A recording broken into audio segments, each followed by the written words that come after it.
Pre-algebra, we're going to go on to lesson 3-4, which is constructing equations and stuff given information. The first example is not too bad. Let's go through and see what we are given. If you want to go ahead and open your book to page 184 and follow along, that's going to be helpful. You are given plans to make a ramp, and what it says in the plans over here is that for every 9 inches in the height, you need 33 inches long. So for every 9 inches here, you need 33 for the length. Yes, there's 110 here, which will come into the problem in a minute. All right. So what you're going to do first, that 9 inches to 33 inches, okay? So again, if we look at the picture, this is your 9 and your 33. We still have the slope as the rise over the run.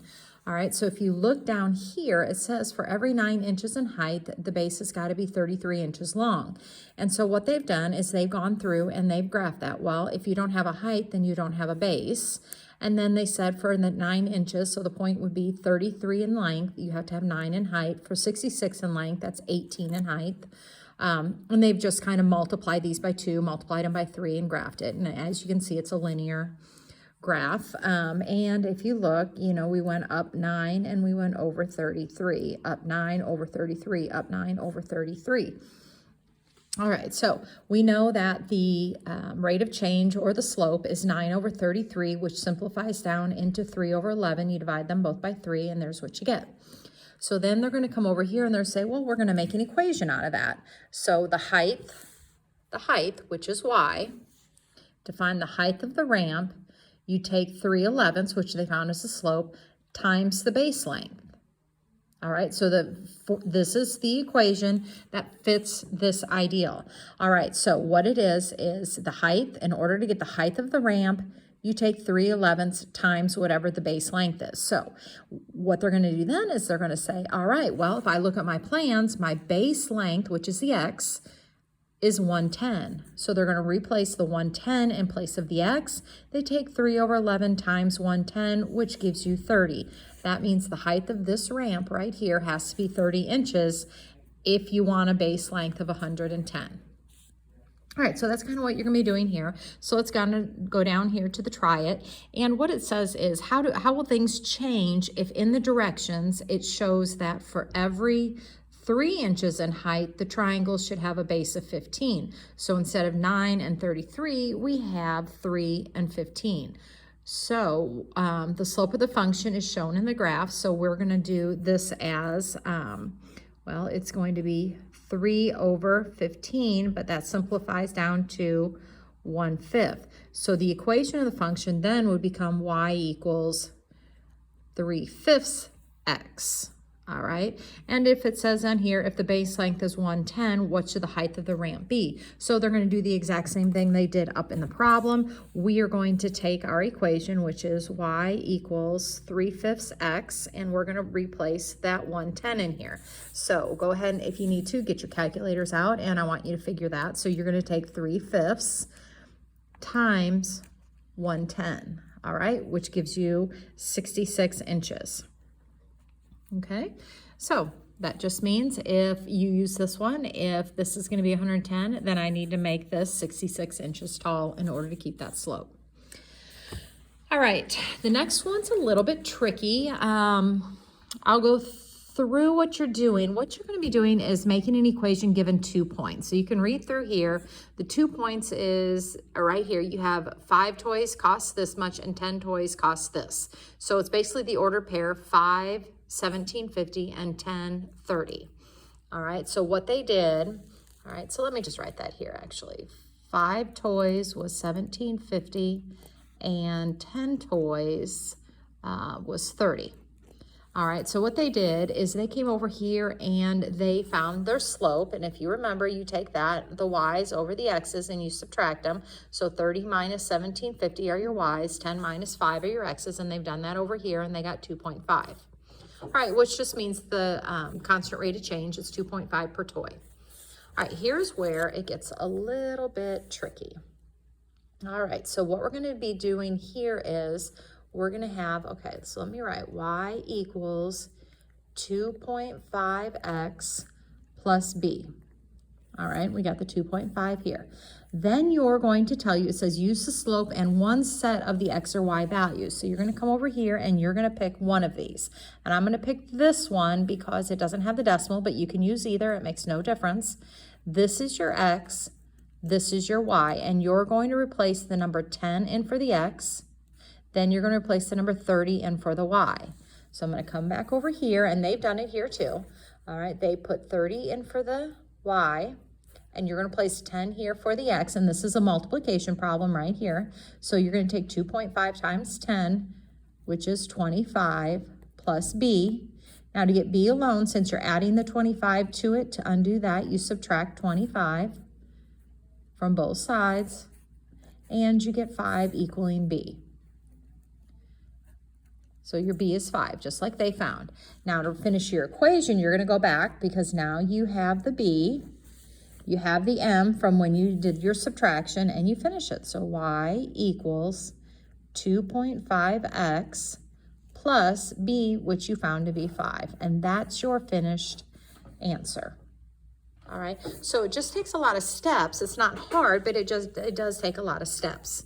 All right, so let's go through and we're gonna try one on our own. All right, and the whole reason we're doing this is because once you have an equation, you can input anything you want in for X and you're always gonna be able to get an output. So it's really handy just to have a straight up equation. So if somebody walked in and said, well, maybe I don't wanna buy 5 toys or 10 toys, maybe I wanna buy 12 toys, how much is it gonna cost me? Or what if I wanna buy 36 toys, how much is it gonna cost me? And all you would do is replace those numbers in here for X, and you're gonna get your cost back out.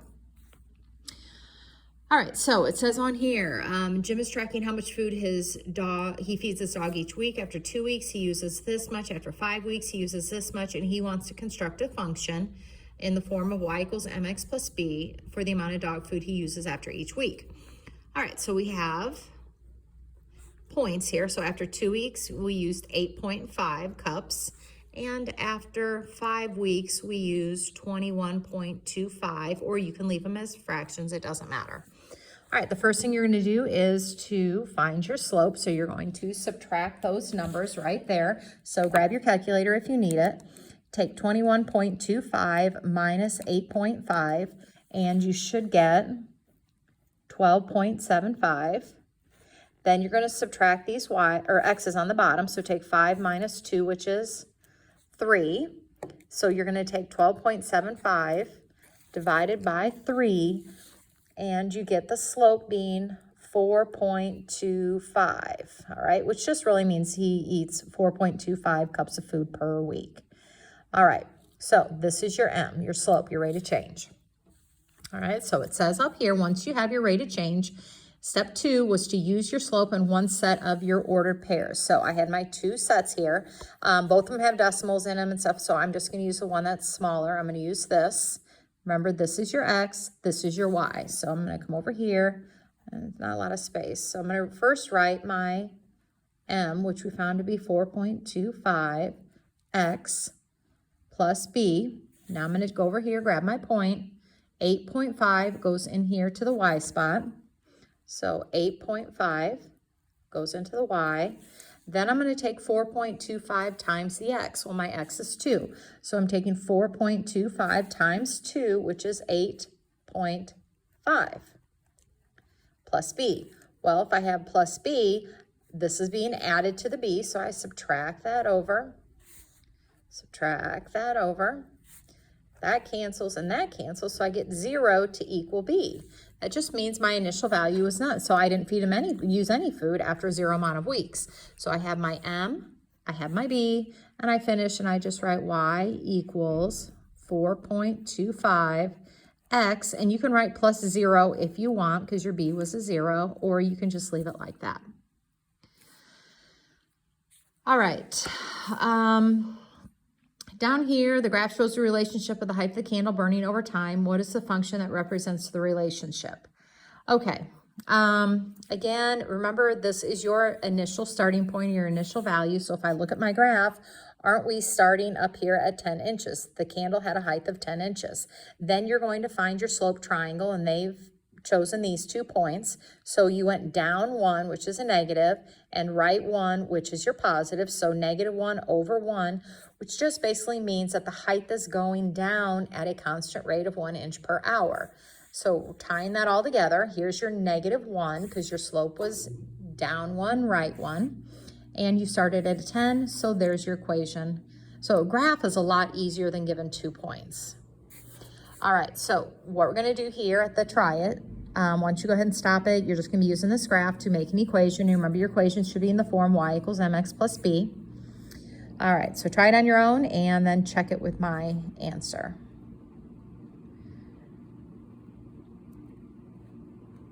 All right, so it looks like I have here my b is equal to 1, that my starting point is 1. I'm gonna use the values they gave here. All right, they gave these points, but again, it does not matter. So it looks like I'm rising 2, and I'm going over from a 10 to a 30, okay, along the bottom here. This line is looking at the bottom. 10 to 30 is 20, so rise over run is 2 over 20.